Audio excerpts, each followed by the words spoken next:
Sipping on a flaming mo, with beer I fell in love. I can't put down the duff, I can't put down the duff. I can't put down the duff, I can't put down the duff. Howdy doodly, neighborino. I'm on my Flanders shit.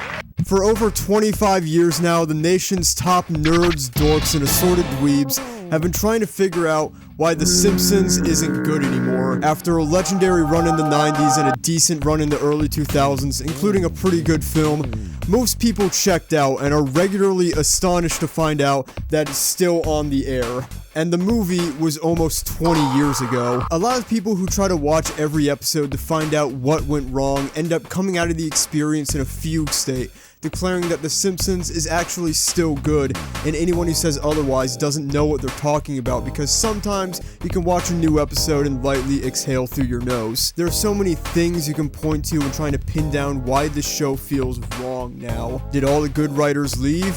Well, yes. Do the voice actors sound like they're dying? Yes. Why are you riding a motorcycle? You seem to be bleeding from the head. It's die. Die in your own time. How old is this place? The soda machine doesn't even take phones. Is decay simply an inevitability for all things? Sure. Although it's not like The Simpsons needs to exist, it's not my shoes. I need my shoes, but eventually you gotta stop duct taping them back together and admit that you need new shoes. Is new shoes some sort of analogy for a new and fresh animated sitcom? I don't know. But the one thing that has changed with The Simpsons that I have the absolute least qualifications or intellect to do a deep dive on is the art style of the show and how it's changed for the worst. The color palettes, the character designs, the environments, and whatever else I think is relevant to this topic. So grab yourself a mug, root beer, and a banana, and let's get into it. If I were to break into your house with a gun and scream, "What's the most visually distinct aspect of The Simpsons?" you'd probably say something like, "Get the fuck away from me and my family," and unload 900 rounds into my chest. But the real answer to that question is that The Simpsons are yellow. It's not really something we ever think about today because they've always been yellow for damn near 40 years, but that weird-ass color choice was instrumental to the show's success, probably. But to understand that, we need to go all the way back to day one. Underground LA cartoonist Matt Groening, best known for his comic strip Life in Hell, is approached by James L. Brooks, the producer of the upcoming variety sketch program The Tracy Ullman Show, because he wants to have Groening animate Life in Hell for short interstitial bumpers. But Groening instead created The Simpsons because he didn't want to see his funny little rabbits advertising Butterfingers. Brooks' studio Gracie Films had the concept,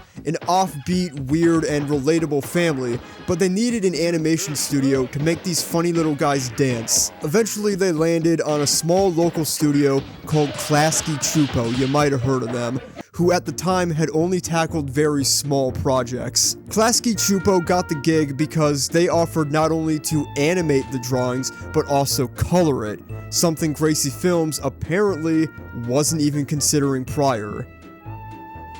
Holy shit. The job of deciding on those colors went to a Hungarian freelance colorist named Georgi Palouse. Palouse thought that these funky and crude drawings needed a funky and crude color scheme and made their skin yellow and gave Marge blue hair.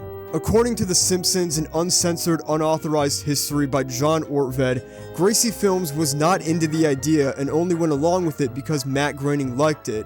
It made the show stand out if you were surfing channels and landed on it. You'd know exactly what it was.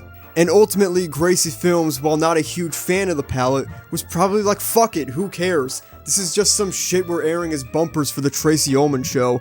It's not like this is going to become the most popular show ever. Then The Simpsons became the most popular show ever. After eclipsing, then ultimately killing off the Tracy Ullman Show and eating it like some sort of spider baby, The Simpsons was spun off into its own half-hour sitcom, still being handled by Klasky Csupo, despite a rocky relationship with them and Gracie Films due to a early pilot that looked fucking completely insane. Because these funky little funks were in charge of the part of the show that you look at, the colors in early Simpsons were wild, as were most designs and even the animation itself. Pink interiors with orange cabinets with purple doors and blue countertops, purple trees, red fences, green desks. It was gaudy as hell and extremely crude, but it worked. It had charm to it, a distinct underground, unpolished, and raw sort of look. Like the colorists were just saying, what if it was this color? Ah, that looks great, do it!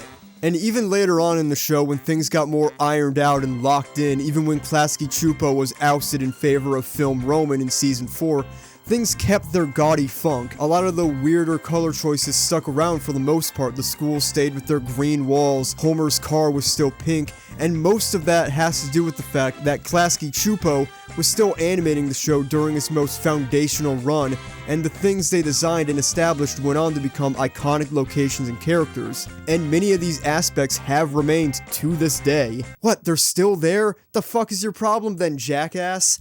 I'll get to it. In the early days of the show, like seasons 1, 2, and 3, it's pretty obvious that the rules were very relaxed or non-existent. Later on, David Silverman would create the infamous no-no sheets that refined the art style and rules for character design, but in Season 1, where the bulk of Springfield's established characters, colors, and geography came from, it was a madhouse.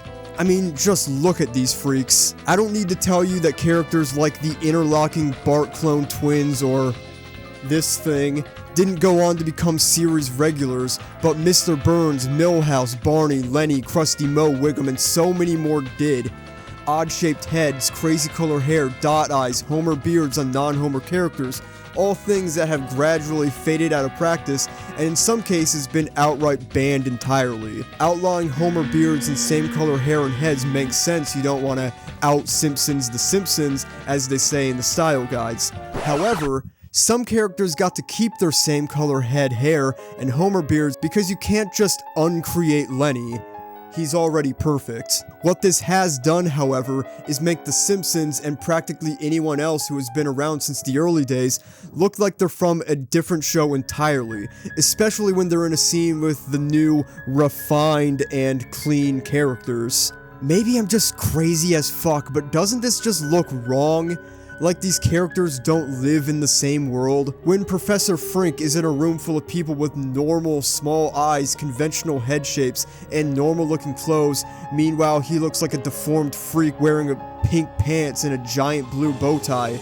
Or how this guy's hands are the size of Homer's eyes. I would sincerely argue that The Simpsons look more at home next to this guy. I found this MS Paint drawing on Twitter that kinda illustrates my point really well. Whenever Bart and Lisa fall in with a new crowd of kids at school, they look absolutely nothing like the rest of the kids. The clothes are so complicated, and if they have weird colored hair or even blue hair, it's only to make a fashion statement for that character, not because that's a color of hair you can naturally have in this world if you were conceived after the first dozen seasons. Now, my problem can't only be with head shapes and small eyes and regular hair. Those things have always existed. Principal Skinner is far from the most exciting design ever, but it informs his character as a stern authority figure and a nice contrast to the spiky hair radical bad boy, Bart Simpson. Maybe it's that the characters used to be designed more intentionally, or maybe I seriously have no idea what I'm talking about. And this extends to environments too. Places like the Simpsons house and its intense neon pink walls, or the school's green and orange classrooms, make less and less sense when they go to a new place and it looks exactly like it would in the real world. They've done this half measure where the world has gotten noticeably less colorful, unless it's a location or character that has been around too long to change. It's like the show is haunted by the ghost of Klasky Csupo.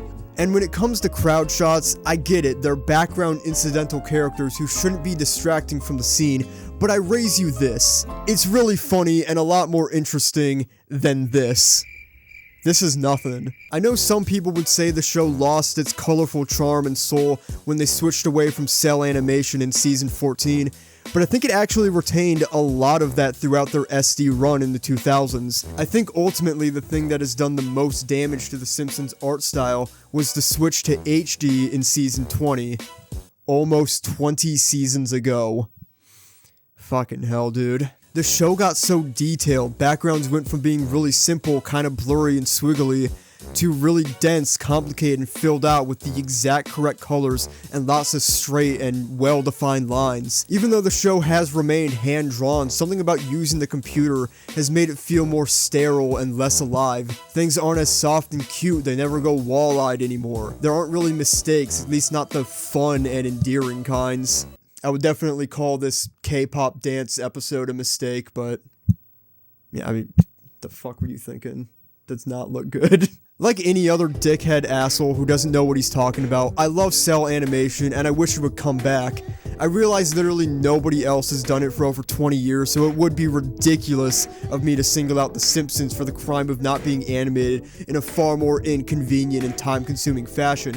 But I think there is something to be said for the fact that it does make the show feel different. And this is what the show looked like when the world fell in love with it. This is how it moved, this is how it looked, these were the weird colors, it had grain, it was 4x3. They had directors like David Silverman and Brad Bird working on episodes all the time, giving us amazing sequences. I know both are amazingly talented directors who can't stay on this show forever, but they still made it what it was. It's like saying the Beatles were only good because they had George Harrison playing guitar. Like, yeah, no shit. That doesn't mean they weren't a big part of it. I can't imagine most people are watching the early seasons and thinking, fuck! I wish this looked normal! Art design is important. This was a huge part of the show's appeal, even if other aspects were also really important too. Maybe the visual style didn't really matter, and as long as the writing was still good, it could look like anything and still be a smash hit. We'll never know. Would the show have been just as successful if it came out in 2011 in HD widescreen with brighter, more conventional colors and normal pink skin, not yellow characters? Who knows? I don't really think so. Here's an artist's rendition of The Simpsons with normal colors I made in 15 minutes on my computer. Do you like it? Does it disturb you a little bit? Well, that's what good art is supposed to do. Disturb the comfortable and comfort the disturbed. Wait, no, my argument was that was bad art. What am I fucking even... Futurama isn't yellow with weird-ass funky colors and squiggly environments, and it's still a good show. I mean, it was almost also yellow, but that's whatever. Futurama actually doesn't have this problem in the art department. Despite debuting in 1999, it more or less looks the exact same today. I think Futurama owes a lot of that consistency to being created way more intentionally than the accidental success that The Simpsons was. Nobody looks like a holdover from the 1980s or from an entirely different design philosophy. Like, what if the core cast of Futurama still looked like these early concept art designs and never really changed, but everyone else looked like they do in the real show? That's basically The Simpsons for better or worse. Even Disenchantment, the forgotten youngest child of Matt Groening's cartoons, I would say generally looks better than modern Simpsons. The backgrounds are really nice to look at and fit the character designs more, I feel. Really, every other adult cartoon made post-Simpsons looks completely normal and internally consistent with itself, so that kinda suggests that maybe Klasky Csupo isn't all that good at making timeless designs. Iconic, yes. Timeless, eh. It's pretty obvious animators and designers today struggle to match their sensibilities and maintain that funky art style they had. I couldn't really imagine the most quintessential design elements of The Simpsons being implemented today if the show was being handled by literally anybody else besides the chaotic animators and colorists back in the 80s. I don't think they'd have the balls to do it, which is odd when you consider how much bigger a risk doing a primetime animated cartoon for adults in 1989 was versus today, but again, they were locked into the choices they made during the shorts. So what's the point of all this? I don't know, I just kind of think the show looks weird nowadays, and I wanted to talk about it. Let me know in the comments if I'm going viral or if I should hit the oil rig. I'm out. Next day I'm walking in roads to the